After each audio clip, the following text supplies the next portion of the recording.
Welcome to the Microdosing for Healing podcast. I'm your host, Casey Garrett, and together we'll be discovering and learning from inspiring voices of healers, medicine keepers, and visionaries. Every episode, we'll explore the world of health, vibrant wellness, and natural medicine for a new era of human society. Welcome to today's episode. Hello, everybody. Welcome to the podcast. I'm really excited to be with Chris Caldwell today and talk about a topic that touches all of us, which is end-of-life care and psychedelics. This, especially in the last few months, I have seen showing up more and more in my client intake calls, on our applications. It's remarkable how many people are weaving this into their intentions for their microdosing practice. Many people are themselves experiencing chronic long-term illnesses. Many people have recently lost a loved one.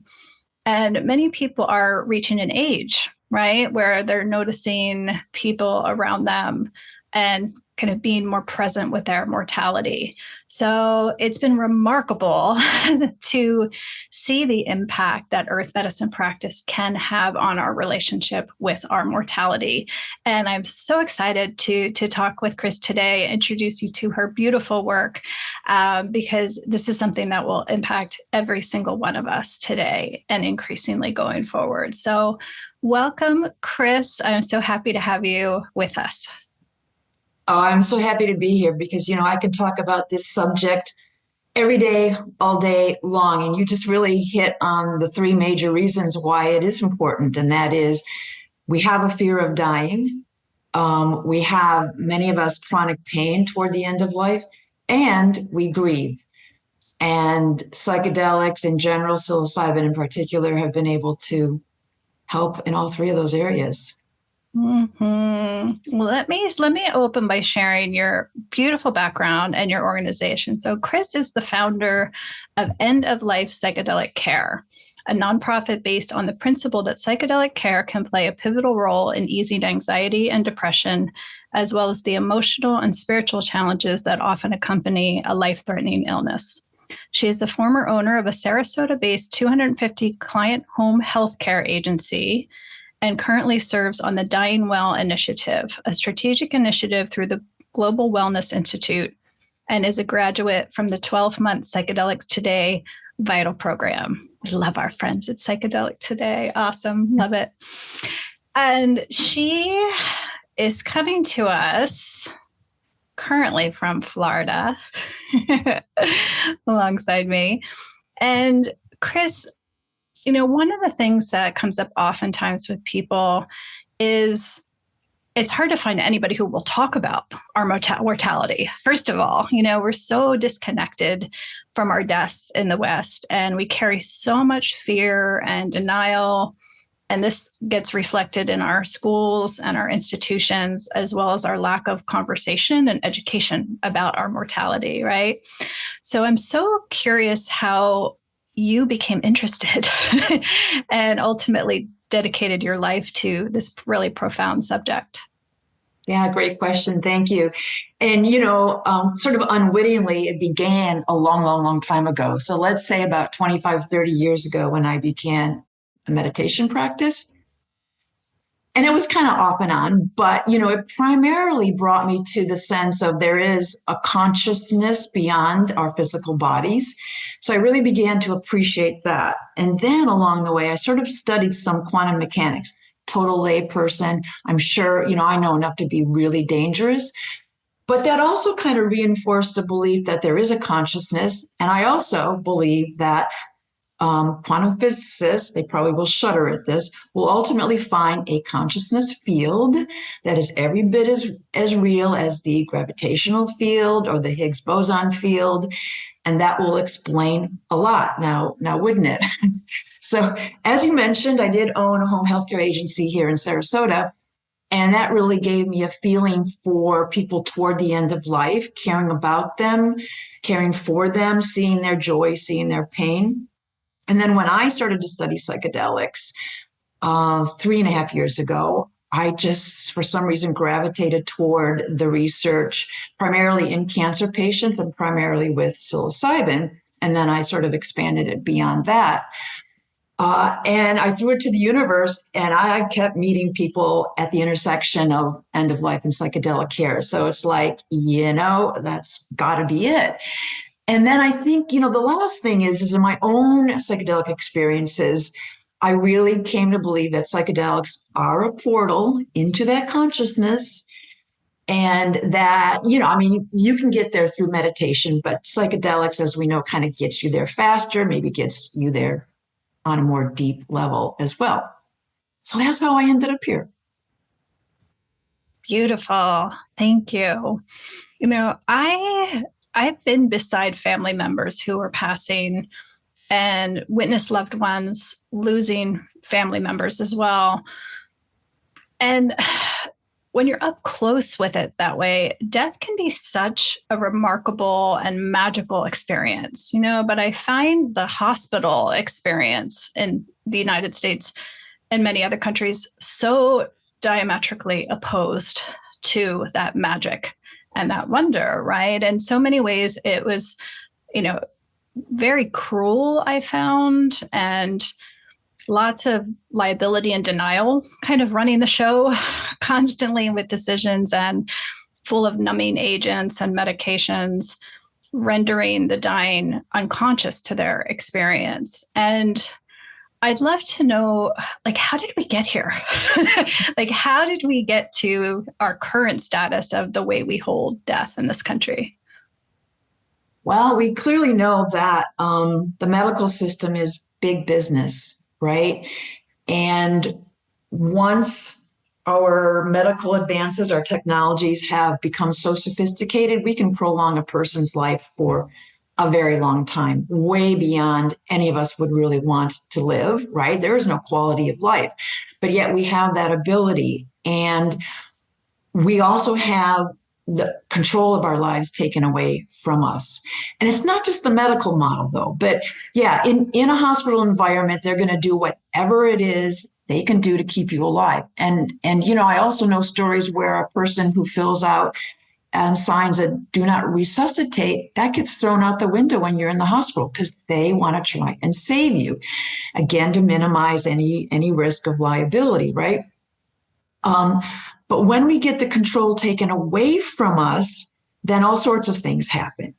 But again, it's not just the medical model. We have deeply held religious beliefs in this country that also prevent people from believing they can die on their own time, or your family thinks that, you should die on their time. And they have all sorts of reasons, as to why they want to keep you alive. So they encourage the doctors to keep you alive, right?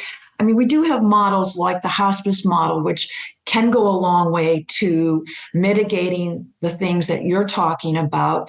But nonetheless, it's still a problem. And there's a story my friend told me. She was a hospice nurse at the time, which is just so sad. It was the last night that she was going to be a hospice nurse, the story that she tells. So she was sitting with a patient who was close to end of life, and the family members were there. Well, the patient kept struggling. For the most part, the patient was like sort of in a coma. I mean, just, out of it. But every once in a while, she would struggle to say something. And so the family members right away said, oh, she must be in pain. So they contacted the physician on call and said, our mother, whatever, is in pain. And can you please increase the morphine? The doctor said yes. Well, the nurse knew that increase in morphine was going to kill her. And she also knew that that woman was struggling to try and say something to her family, not that she was in pain, or that wasn't the primary reason, right? So sure enough, I mean, she had to do what the doctor ordered and what the family had pretty much asked for. And the woman did pass about 20 minutes later, because that's what morphine does at certain doses, right? So, like I said, that was the last night she was going to work at hospice, because she was not going to do that. And now she's a cannabis nurse doing all sorts of wonderful things. Yeah, I mean, there's some other factors to take into account. I mentioned the deeply held religious beliefs, and maybe there's a lack of a political will as well, because I think about there's only 10 states in our country, plus Washington, D.C., that allow medical aid in dying.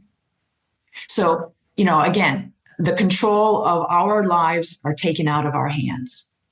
And so it's something to look at. I love the Canadian model. There's got to be safeguards, and there always are. And in the States, we have it here. There are safeguards. But people do have an ability to decide when it is they want to exit these crumbling physical bodies, right? And even in Canada, there is an initiative underfoot to approve psilocybin therapy if medical aid in dying is approved. So now people get an ability to use psilocybin therapy, and it's only anecdotal. We don't know this through studies, but anecdotally, we know that people who undergo psilocybin therapy very often just put their medical aid in dying, because you're given the little bag usually of medicines, and put it aside and never use it. So, it just goes hand in hand, and it's to have that ability to make those own decisions is something that I think psychedelics can also help with. Oh, beautifully said. Thank you so much. One subject I find so interesting is viewing the way antiquity and indigenous tradition hold death, right? As well as how differently they hold psychedelic sacrament. There's a lot of reverence attached to both in times of antiquity and indigenous tradition that we are lacking in our modern society, and the way we hold earth medicine sacrament. Can you share a bit of what inspires you in terms of how psychedelics, and specifically psilocybin, can play a role in end of life in a practical way? Well, I think through all the studies and the real world stories that there's no doubt that psychedelics and psilocybin, but I also, don't want to forget about ketamine, MDMA, and 5-MeO-DMT. They all sort of have a place. And perhaps I can come back and mention that for you. When served in a safe and supportive way, right? That they can help people ease their fear of dying. They can help with chronic pain as well. They can give you a glimpse of what that next place looks like, right? There's this wonderful it's a children's book actually by Warren Hansen called The Next Place, it's a place filled with awe and wonder. And wouldn't it be cool if instead of being afraid of that next place, we have an ability to look at it and be excited and anticipate it? So psychedelics can do all of those things. Not always, I will also say, because it's important for people to be educated and know that it works for these people to make, everybody needs to be informed, let me put it that way. But there are contraindications, right? And so I'll set that aside just for right now. But to talk a little bit about the psychedelics, a lot of times we say psilocybin may be better closer to when a person's been diagnosed with a life-threatening or terminal diagnosis. I'll just say in general, they're healthier versus being very close to end of life. However, I do know of cases where people will facilitate journeys when an individual is within days of passing, and they have some lovely stories to tell about that. We know too, setting aside 5-MeO, psilocybin is more mystical than certainly MDMA or ketamine. So you've got that going on for you that can help bridge that, the physical now into that consciousness. And I think people toward the end of life are really receptive to that. And so they can embrace that consciousness and the fact that we can, there is that famous saying, if you die before you die, then you won't die. And all that really means is once you see what it's like, basically we know that we exist eternally, and we have our physical body. I like to think of it in 3 layers. That's coming out of Adi Shankara, so a Vedic tradition of 3 layers: our physical body, our personal soul, or a collective soul. Well, we're all of those things. So we never are going to go away. We're just going to shed this physical body, as difficult as that might be. So, psilocybin can certainly help with that. But MDMA is really great too, because as people now face their mortality, there's guilt about things that maybe they didn't do or did do that they feel really bad about. They can't forgive themselves, or they can't forgive somebody else, or their family relationships are in tatters, right? All those problems come up. Well, MDMA, as we know, is a heart opener, brings in self-compassion and other compassion. So it's a really useful psychedelic to help people overcome those issues. Ketamine, an entirely different kind of a molecule. Instead of we say psilocybin brings issues front and center. You'll hear story after story of people talking to their cancer. Roland Griffiths did that. So people talk to their cancer, they confront it, they come to terms with it quite often. Ketamine, very different, puts you in an observer mode. It's a dissociative, it's separating your mind from your body. It allows you to basically die. I mean, some people think of this dissociative effect of separating your mind from your body as dying. And again, many people then feel that that's something they've embodied and it's okay.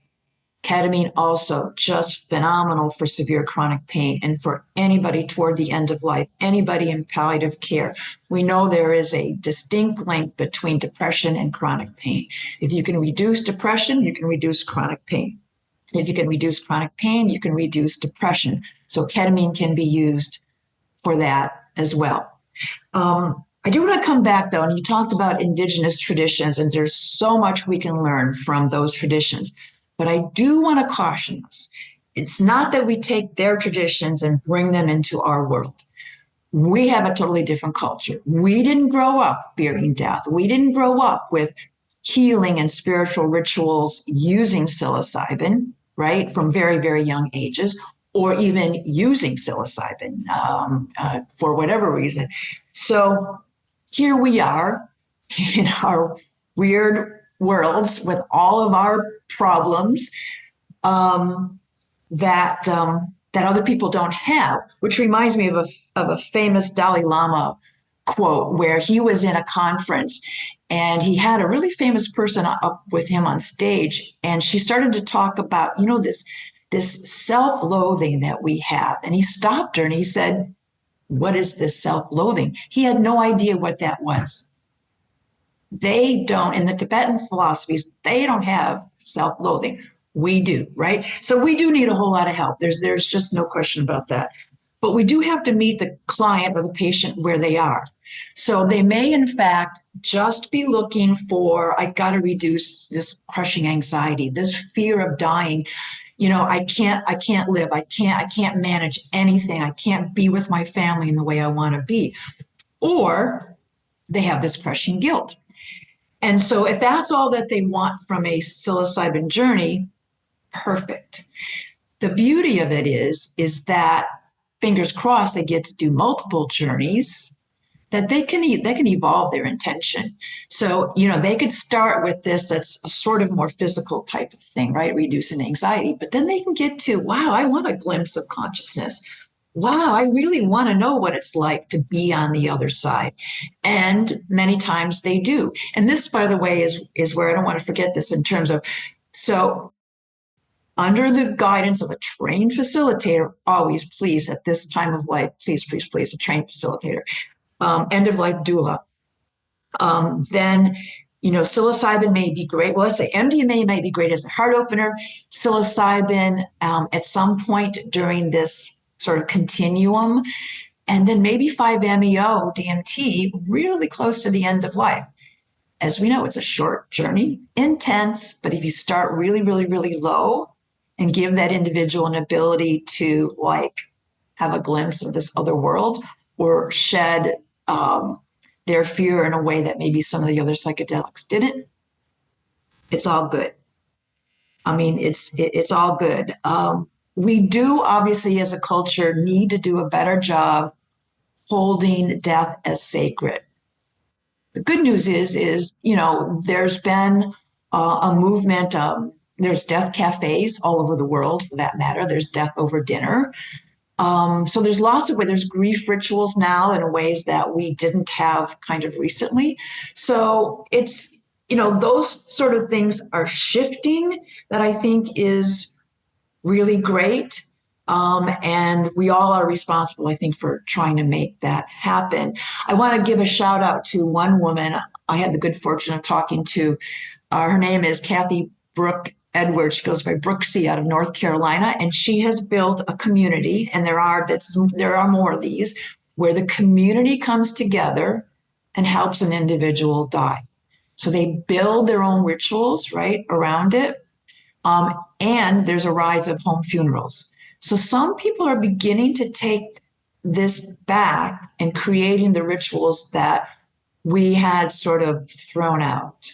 So it's great. I mean, it's lovely. And so if we look at that, and my job is to help push that forward. That's what I focus on. Love it. Amazing. Amazing. I would love two things that popped up. So the first is, I've seen firsthand in clients and colleagues that once you touch in to that knowingness, it forever alters your sense of death, but it also forever alters your sense of living, right? It almost gives you the opportunity to live backwards into your life then. And your sense of what life is and can be becomes so much bigger, so much more meaningful and powerful that it shifts your entire life, much like a medicine experience can, right? In and of itself. So then the integration becomes, how do I then still kind of take seriously this muggle world life, right? How do I hold my presence in this lifetime?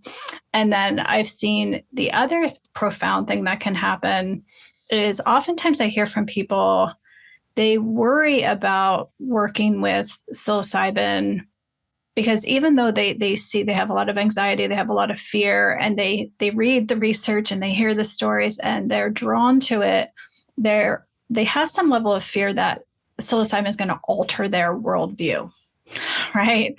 And especially if they have set fixed beliefs on what the afterlife is going to look like, or they have religious beliefs. And time and time again, I see how wise psilocybin is and how it uniquely speaks to each person that does not challenge their worldview, but opens their mind. So people come out of it, very much the medicine just uniquely comes and speaks to them in a way that they will be able to receive it, that they could have never received it from a human conversation, right?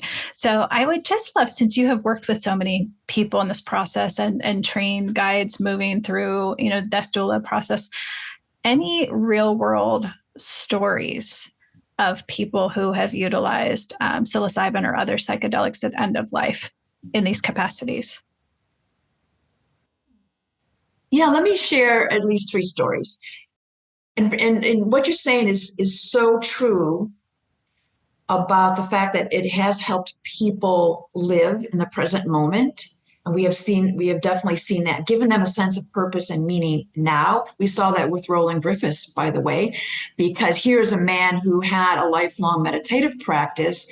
And, it wasn't like he turned to psychedelics very often. In fact, when he was given that stage 4 colon cancer diagnosis, he said, I don't really want to do psilocybin. It's got nothing to teach me. And I'm having a psychedelic experience, which, by the way, a lot of people believe that is what death and dying is like a psychedelic experience. But he did eventually capitulate and say, yeah, I want to see what they have to show me. And he was an example of someone who talked directly to his cancer. And it pretty much told him he was going to die, but he was there to serve a much greater purpose that he couldn't yet necessarily understand. But what we do know is that he spent the last months of his life everywhere, wasn't he? He was like on Oprah Winfrey. He was with Tara Brach. He was with Megyn Kelly. I mean, he was just talking about the benefits of this. And that's basically one of his legacies, right? Is that's what he found his end purpose to be. Now, most of us wouldn't be here anyway if it wasn't for him. But even then, to go on and have that as his legacy. And just in general, before I share the three stories, I find that people are more afraid of losing control of their mind. These are people who've already lost control of their lives. And now you're going, take some psilocybin or something, and it's going to screw up your mind, right? So that's a problem. And this, to me, gets into the whole other area of having a trusted facilitator, which can be any number of individuals. But I'm a big fan of end-of-life doulas, because end-of-life doulas can build that support and safe container unlike anybody I've ever seen or spoken with. And they sit through everything, right? These people have an ability to sit through everything. So that just goes a long way to, I think, helping people get over their fear and being able to let go. We also know that psilocybin does its best work when you just let go. So you need that person you have ultimate trust in. Okay, now for some stories. My favorite story is about Thomas Hartle. And he is very much out there explaining his story. He was one of the first Canadians to get approved for psilocybin therapy through Health Canada. He was diagnosed in 2016 with stage 4 colon cancer.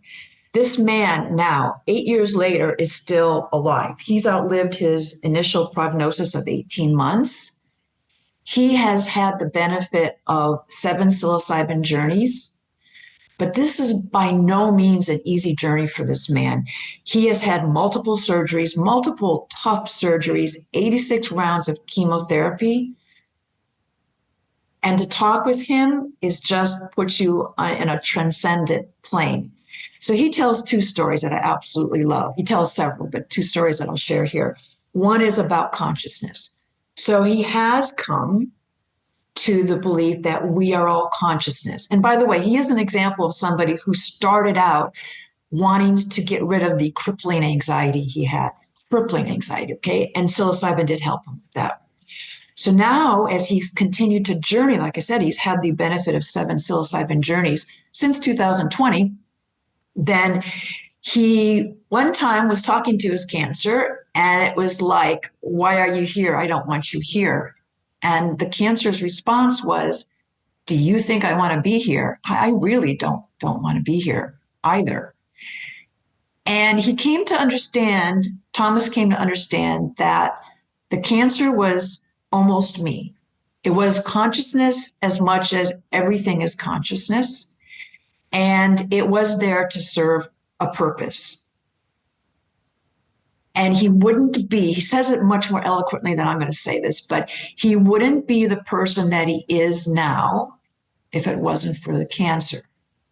And he feels that he has greatly evolved, right? So he tells us another story. I call it the iron filings bucket. So he says, picture a bucket filled with iron filings. He goes, it's nothing. It's just iron filings, right? You melt those iron filings down and make a tuning fork. You use that tuning fork and you use it and you create that vibration that goes out into the universe and just continues. He says that vibration came from that tuning fork, but that vibration lives forever. That's what he's come to. So, it's just so powerful. Okay, another story about 5-MeO-DMT. So this was a woman who's very close to end of life. We'll call her Betty. Betty had a great fear of pain, of separating from her body, her soul separating from her body. She was terrified of dying because of that potential of pain and separation. So the facilitator used 5-MeO-DMT because Betty was so close to end of life, starting very, very low, 5 milligrams, maybe. And, the arc is about 15, 20 minutes. And during the journey, now your listeners won't be able to see this, but Betty basically was going back and forth, just kind of struggling to let go of something, moving her head back and forth and her body back and forth. And she was saying, separate, separate, separate, separate.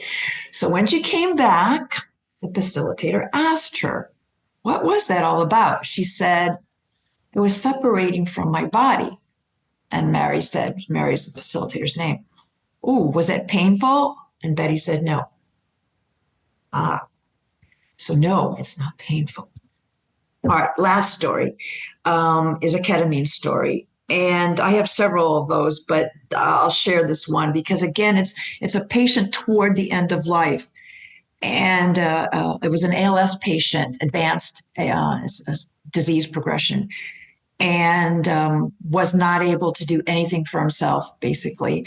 And a physician administered intramuscular injection. Was supposed to do 3 of them and only made it to 2 a week apart. But, the physician, first of all, said, there's a good chance that you could pass during this journey. And the guy said, yeah, no, I get that. And the son also agreed. So, there's always that possibility, by the way, that we have to kind of address that in this work. So what he did, though, on his first journey was he envisioned himself free of the shackles of this body that had just crumbled, right? And he was free. He was running. He was playing with his children. And it brought him just great release. Like, yes, this is what it's like.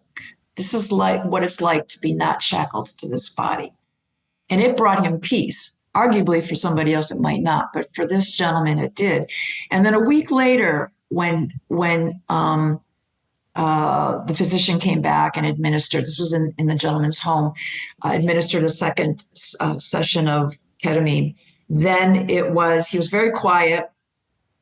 But what he had a sense of was he came to a point where he brought very, very difficult, very much a challenge for him to bring his hands together in a sort of position of gratitude. That was like, I'm grateful for my life. I am grateful that I've been able to experience this. And yes, so before the physician could come back for the third session a week later, the gentleman passed in his sleep and felt a great deal of calm. So, those last 2 stories are really close to the end of life. Ideally, of course, like Thomas, you're starting that process way before. I mean, there is the story of a woman in the Johns Hopkins trial, and I usually show it when I do a presentation. It's Carrie Pappas on 60 Minutes with Anderson Cooper. And he asks her about the anxiety and the fear of dying. She says, I don't have any anxiety over the fear of dying at all anymore. And he said, are you happy? She says, I wouldn't use the word happy. I'm not happy. I wouldn't use the word happy. I am comfortable. I am comfortable. And what comes across in all these stories is something that is so important with psychedelics, psilocybin, is the embodiment. You know this. All your listeners, I'm sure, know this. The beautiful potency of psychedelics is the embodiment. So everybody who feels this during a journey can pull that back in much better than being in our heads, right? So you feel it. I've had those same experiences. I've felt being in the universe. And when I'm feeling particularly bad, I can pull that back in. So, that is like, that's the tremendous power of, I think, psychedelics. Beautiful. Thank you so much. My next question is around, we've focused a lot on end of life care and medicine experience for people who are the dying person, right? But it's also can be so powerful for people who are living and grieving loved ones who have already transitioned or about to transition.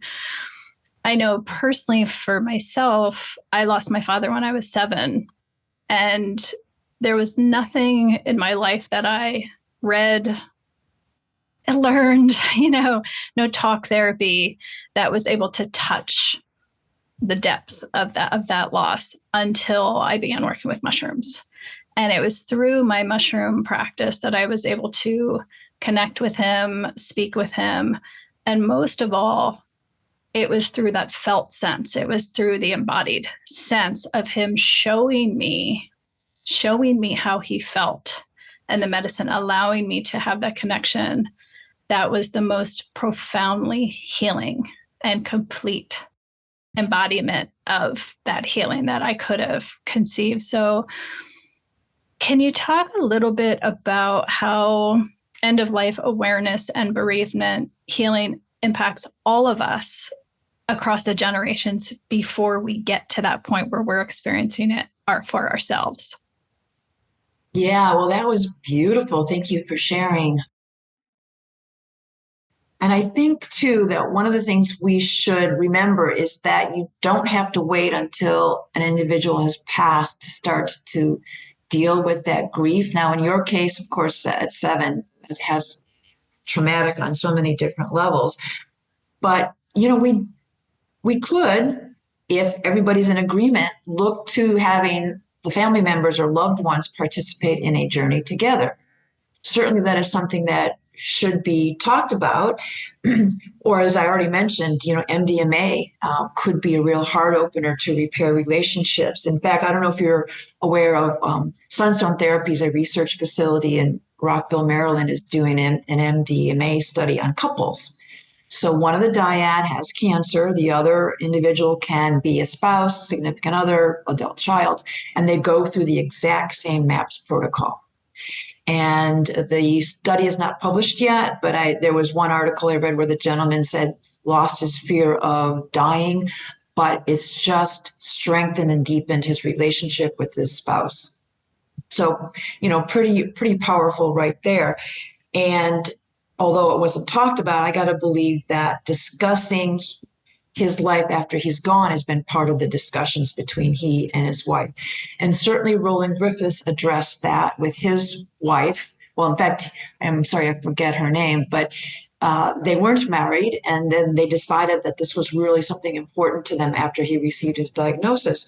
And so it was a way for her to participate and understand that you don't leave. Right? I mean, physically you leave, and I'm not saying it's easy. It's just very, very, very difficult. And I've not had a spouse pass, so I don't really know the depth of that grief. But to be able to know that they are still exist is pretty powerful by itself. And to be able to have an ability at times to communicate, because then that individual, like your father, can say, "I'm all right. I'm in a good place. I'm more worried about you, and I want you to be happy," right? You get those kinds of messages. And I think that that's really important for people to understand. But then there's also, I'm going to go back to the thing with the family members. So even if a family member or loved one decides not to undertake a journey, they don't have to, clearly. I think they do need to be educated along with the individual. What's going to happen? Your loved one may come out different on the other side. They may, in fact, want to take back control, and you're not going to want to let it go. But let's talk about this. And you talk about integration. Integration for somebody toward the end of life is very different than integration that you may do. If somebody says, "Yeah, I've got a 6-month plan to do X, Y, and Z, and let's work on this," right? When you're toward the end of life, it's kind of like well, that was it. So I got a sense of seeing my loved one on the other side. Okay, that's great. That's it. I got a sense of, yeah, you know what? I'm not such a bad person, and I'm going to forgive myself of that one thing that I did, and that's it. So, it's a matter of still having that trusted conversation with somebody to say, talk about whatever it is you want to talk about. But losing that fear is such a big part of it. But anyway, to have the family members engaged on whatever level everybody feels comfortable is really important. So that's way before the individual even passes, right? So then, as you're saying, afterwards, when you're still suffering from grief, and isn't it interesting, or not interesting, but isn't it important for people to know that you are still suffering however many years later? when that incident happened when you were 7, right? And so you weren't able to get over it on your own. And so this, that grief goes on forever. But one of the things that people have said is, generally speaking, do not do a psychedelic journey right after your loved one passes. When you're in the very deep throes of grief, it's better not to, it can be too traumatizing. And so the one doula that I work with frequently has said it's got to be a minimum of 6 months, sometimes even 12 months before she'll work with somebody in grief. And I'm not saying that's everybody, but I think just something to be aware of. But then once they do, I mean, you said it best. You got an opportunity to sense his presence and to have him make you feel okay. Not to say you still don't miss him, right? But you get a lessening of that grief and more of accepting and a sense of love, right? An embodied sense of love that is again really, really powerful. There is a woman that I want her to teach a class for me. She specializes in bereavement, but she does use ketamine. She's a licensed MSW in New York.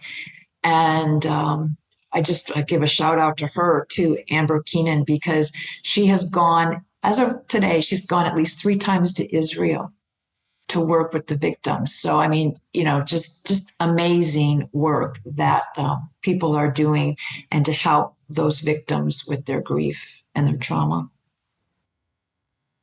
So I don't know, did I answer your question? Oh, in spades. I kind of went off on a tangent there. No, thank you. It's a very spirally topic. So yeah, I welcome it. No, beautifully said. And I think it is such a powerful point. I mean, so many powerful points, but especially important to share, when people are in the thick of that raw grief and shock sometimes, I see people wanting to rush to psychedelics as a salve and a balm, as if it's going to take the pain away. And I'm always reminded of, I heard Roz Watts say years ago in describing, just in speaking to people, their readiness, to qualify people's readiness for a mushroom journey. And she said something to the effect of, check in with your level of emotionality right now. And can you imagine feeling more than you presently do in this moment? And if the answer is absolutely no, then that's not the time, right? You want to feel like you can hold more in those moments. And I've always remembered that when counseling people in whatever prompted their grief. But when you're in that raw state, I think that's really beautiful advice. And often, and to your point of working with families and couples, there's the fear of the person who's dying, but there's also the fear of the people who love them and are surrounding them. And that fear of, what if they change? They're going to change. And I say, well, they're likely to change, right? To be gifted experiencing death before death, there's likely they will have a profound change, but it's not so much that people give up on life or don't take it seriously anymore. As I referenced earlier, it's more you get brought into complete and total presence. As you describe, Roland Griffin, you come to go, I really, really want to marry this woman. I really, really want to get this message out to the world. And I'm going to go on every television program that will have me for as long as I can have left. And so when you're changed by the medicine, that's the change that I see. Yeah. And I think too, anybody who does this work has got to have a sense. And another reason why I really love end-of-life doulas or hospice chaplains or nurses or physicians, because they understand this. When you're handed a terminal diagnosis or life-threatening diagnosis and you face that mortality, you're leaving everything, and your loved ones, but not just your loved ones, your pets, your life, your social network, your surroundings, every single thing you have to learn how to let go. And I think for most people, that's just an impossibility.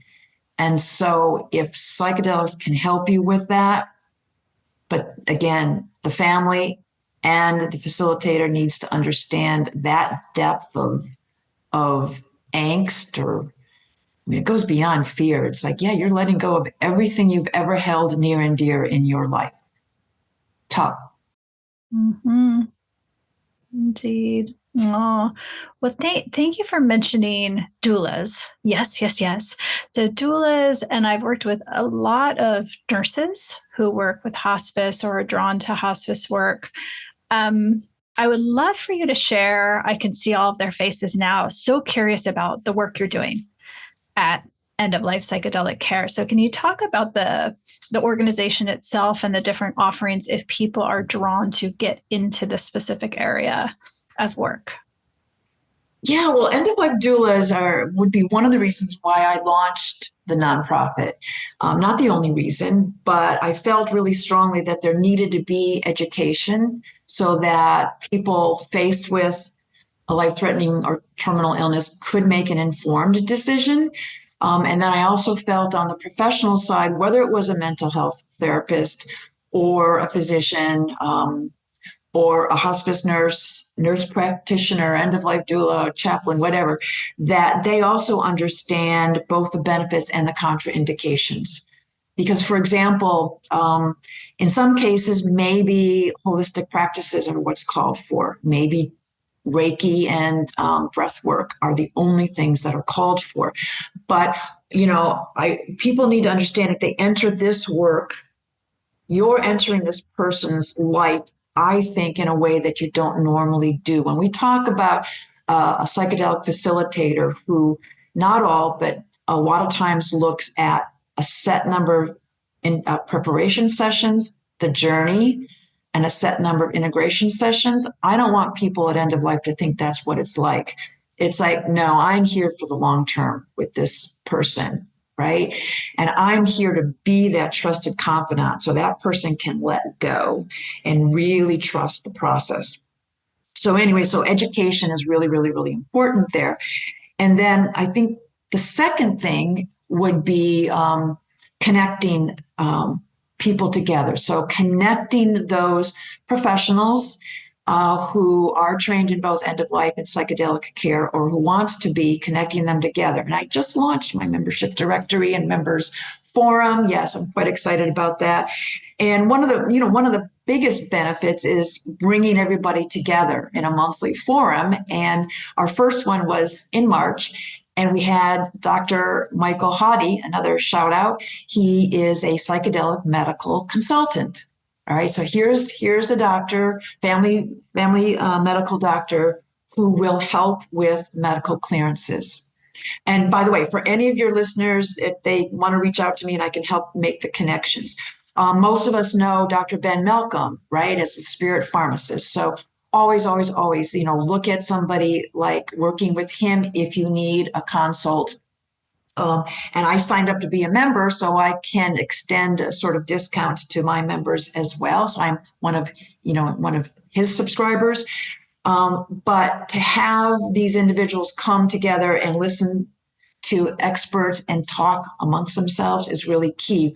We're going to do one on grief, actually, I think I signed her up in May. And then next month, we're going to do challenging journeys. And End of Life Doula just went through the Zendo project training.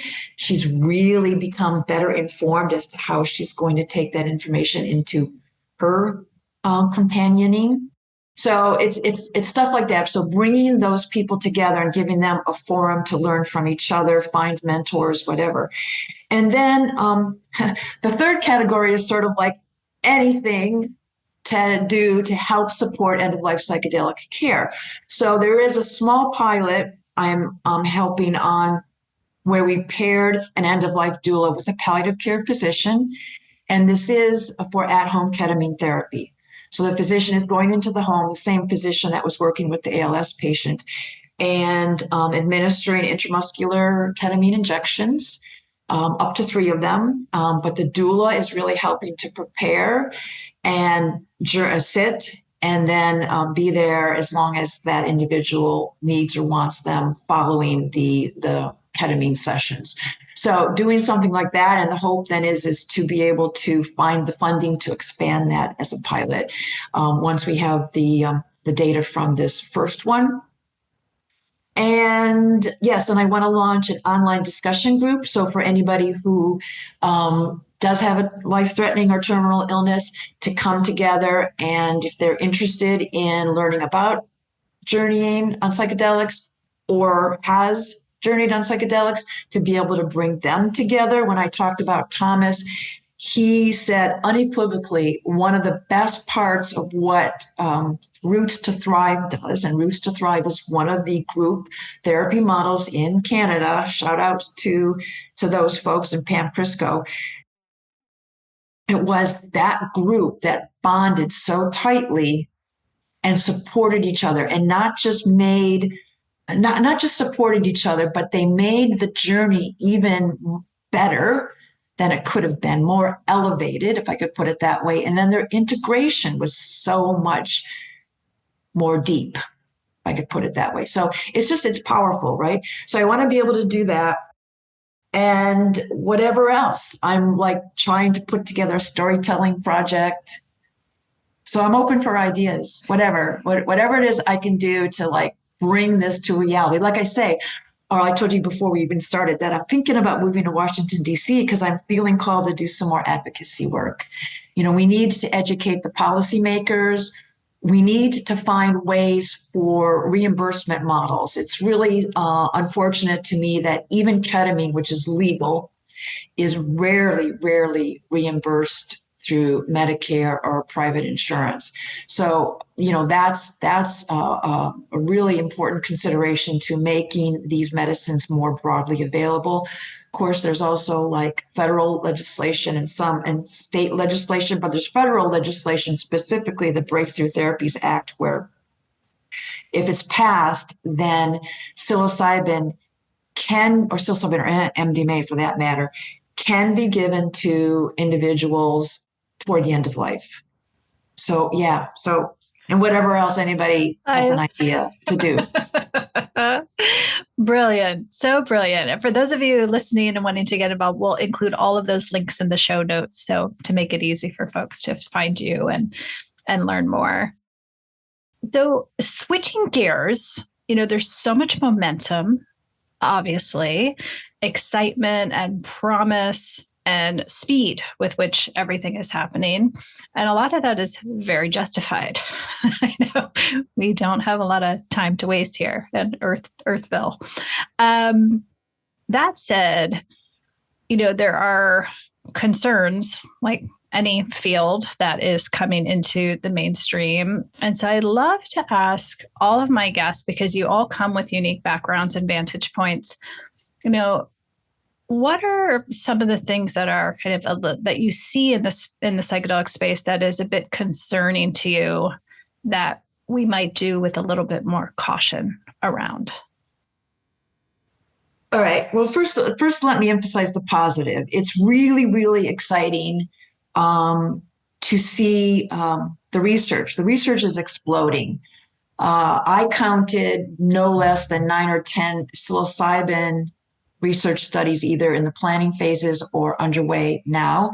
MDMA, there's only the one study out of Sunstone Therapies. And LSD. Oh, one of the psilocybin studies is microdosing. You keep an eye on that. I think it's University of Alabama, Birmingham, but I might have that confused. It's either University of Alabama or it's Emory University. So there's that. And then there is an LSD microdosing study going on in Australia through MindBio. So kind of excited about that. And Beckley with dear Amanda Fielding is always studying LSD as it relates to a number of things, including end of life. So that's really exciting, because that will help inform, you know, and advance the accessibility and the protocols around this. Now, what I worry about, well, I already mentioned the lack of reimbursement models. So, you know, that remains an issue. I think, you know, top of mind And I would be curious to know what you think or your listeners think, but I'll tell you what's top of mind is two things. One is Jules Evans just wrote an article. I absolutely loved it. And worried. I'm not worried because of this article being a pullback. There's another example I have, but he wrote about two women that were in a clinical trial, and it was for people with life-threatening illnesses, I think, or cancer. I forget, one of those. And the protocols were not that great. There was a lack of empathy, a lack of compassion, a lack of support when severe treatment emergent adverse events occurred, where in the case of these two women, those adverse events persisted like for years. And it's truly frightening when you read something like that, because this is a clinical trial where I always tell people, oh, you're really safe. Now, one of the issues we know is that when you set up the protocols for a clinical trial, it's like X number of integration, X number of preparation, that's it. Well, but for anybody has an issue following their journeys or during their journeys, there should be referrals for support. It's not, oh, the trial's done. Sorry, I can't offer you any more support.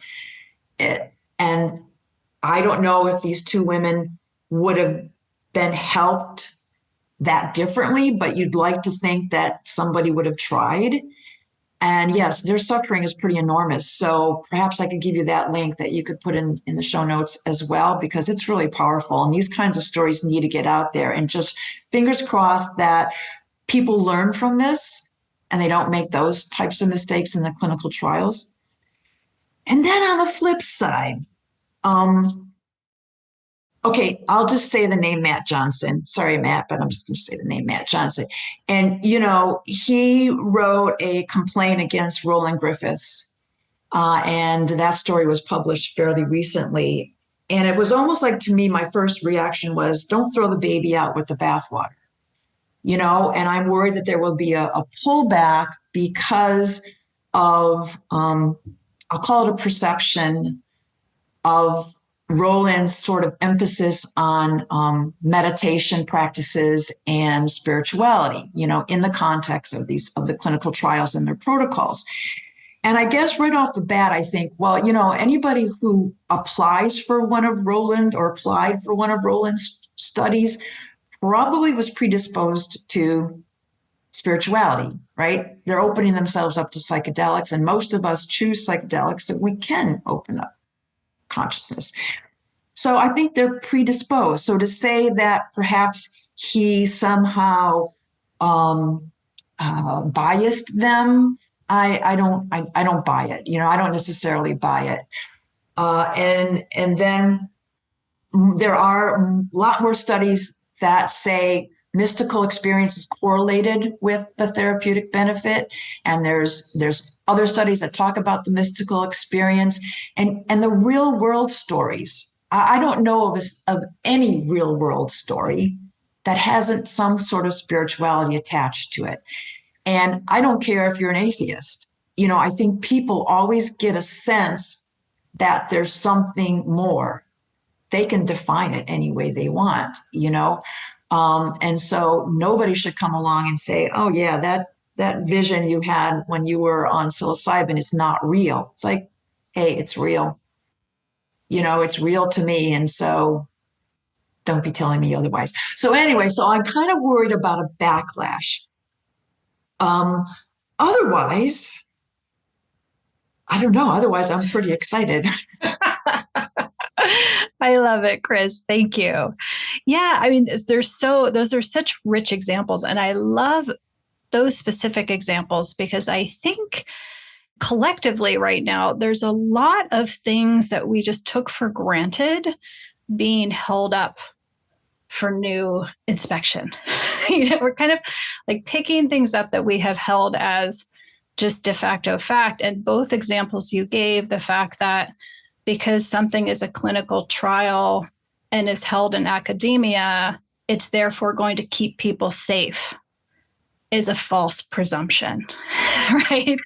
We like to believe that that might be the case, but that's clearly not the case.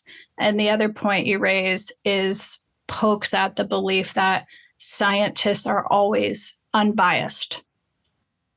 Scientists can bring as much bias as anyone else to the research, right? So I think those kind of sacred cows, it's great that you raise those points. And I think it's great that we're kind of talking about it and looking at things from different angles. It's a theme right now, for sure. Thank you. Beautiful examples. So flipping into the other direction, I love to close with asking all of my guests to completely suspend reality, eliminate all obstacles, and share kind of if you had your dream of dreams and you could vision, a scenario where psychedelics could be incorporated into our modern society safely, equitably, accessibly going forward. How would you envision that taking shape? Well, when we talked about indigenous traditions earlier on, it just would be so beautiful if we could build communities where first elders are revered and death is talked about openly and freely, and we create our own rituals based on our culture, which is not monolithic in the US anyway. So each community or within communities creates those rituals. And yes, plant medicines or whatever do become part of those rituals. That's what I would like to see. I mean, because I think about the stories that I shared. I mean, there's thousands more stories, and people all along this continuum of maybe when they were first diagnosed to when they're really close to end of life, and how the psychedelics have really helped them. It learned to take back control, as I've said a few times already, and learn how to die before you die. So you don't die and you can live, as we also have been talking about. So yeah, and in-person communities are the best, right? I talk about maybe an online discussion group, but man, ideally we'd be doing these in communities all over the country, all over the world. That's what I'd like to see. So beautiful. And my final question for you is specific to you. This work is profound, it's deeply meaningful, but it's also heartbreaking. It can be heartbreaking to hold so much grief. Grief is such a profound emotion. And to be able to sit and hold grief with another is really, really special. So I'd love to ask you, because this is, difficult work, what inspires you to keep going and behind the mission and drive behind your work? The people, the stories. I just kind of referenced this, where there's thousands of people that tell these stories. And again, when psychedelics are served in a safe and supportive way, they have that ability to transform lives. This is stupid, but I'll say it anyway. My age, I'm not Rick Doblin. Rick Doblin and I are about the same age, so what, he started in 1986. Well, look at this. I'm in a hurry all over, this is what, however I can help in whatever time I have, then I want to help. And that has a big thing, I think, to do with it. And there's so much that needs to be done, right? There's so much. But when you hear about the individuals and how their lives have been changed, it changes you. And I don't sit with individuals as they transition. I don't know that I ever will. I'm not going to say never. But I do what I do and connect the people. And I know it can be so difficult. I just was talking to an end-of-life doula yesterday. So, and she's telling me this man who has really advanced stage cancer, she goes, he seems so alive. He's so vibrant. I'm fooling myself that he's not dying. Because it's going to come as a shock when he does, because of the relationship that they have. And she's going to have to deal with that. And it's not going to be easy. And then she's going to go on and do it again. So hats off to anybody who does this work, whether you are a volunteer in hospice or you're getting paid more money than most of us as a hospice physician. It's hard work. Thank you. But I salute them. Thank you for all that you're doing. Such beautiful work. You're welcome. I will be doing it. Thank you. Thank you so, so much, everybody, for listening, to Chris for being with us and sharing. And again, we'll drop all of the links that Chris mentioned and ways to get in touch with her and support her ever-growing work and organization. So thank you so much. And we'll be back in a couple weeks. Thank you for listening to today's episode of the Microdosing for Healing podcast. Are you ready to take the next step? Please visit us at microdosingforhealing.com to access our free Microdosing 101 workshop. In it, you'll learn more about our diverse community, our supportive group programs, and discover if earth medicine practice might be right for you. See you in the next episode.